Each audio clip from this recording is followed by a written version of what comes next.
The Padawon bites the dust. I'm not sure at what point that night Augie had cut off his Padawan braid or why it made me really mad, but I had always found his obsession with everything Star Wars kind of geeky, and that braid in the back of his hair with its little beads was just awful. But he'd always been so proud of it, how long it took him to grow it out, and how he had chosen the beads himself in a craft store in Soho. He and Christopher, his best friend, got to play with lightsabers and Star Wars stuff whenever they got together, and they both started growing their braids at the same time. When August cut his braid off that night without an explanation, without telling me beforehand, which was surprising, or even calling Christopher, I was so upset I couldn't even explain why. I've seen Augie brushing his hair in the bathroom mirror. He meticulously tries to get every piece in place. He tilts his head to look at himself from different angles, like there's some magic perspective inside the mirror that could change the dimensions of his face. Mom knocked at my door after dinner. She looked drained, and I realized that between me and Augie, today had been a tough day for her too. So you want to tell me what's up? She asked, nicely and softly.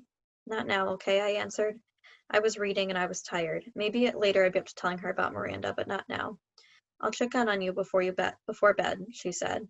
And then she came over and kissed me on top of my head. Can Daisy sleep with me tonight? Sure, I'll bring her in later. Don't forget to come back, I said, as she left. I promise. But she didn't come back that night. Dad did. He told me Augie had a bad first day and Mom was helping him through it. He asked me how my day had gone and I told him fine. He said he didn't believe me for a second and I told him how Miranda and Ella were acting like jerks. I didn't mention how I took the subway home by myself, though. He said nothing tests friendship like high school and then proceeded to poke fun at the fact that I was reading War and Peace. Not real fun, of course, since I'd heard him bragging to people that he had a 15-year-old who was reading Tolstoy. But he liked to rib me about where I was in the book, or in the war part or the peace part, and if there was anything about Napoleon's days as a hip-hop dancer. It was silly stuff, but Dad always managed to make everyone laugh, and sometimes that's all you need to hear. Don't be mad at Mom, he said, as he bent down to give me a goodnight kiss. You know how much she worries about Augie. I know, I acknowledged. Want the light off? It's getting kind of late, he said, pausing to switch the light at the door.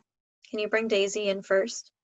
2 seconds later, he came back with Daisy dangling in his arms, and he laid her down to me on the bed. Good night, sweetheart, he said, kissing my forehead. He kissed Daisy on her forehead, too. Good night, girlie. Sweet dreams.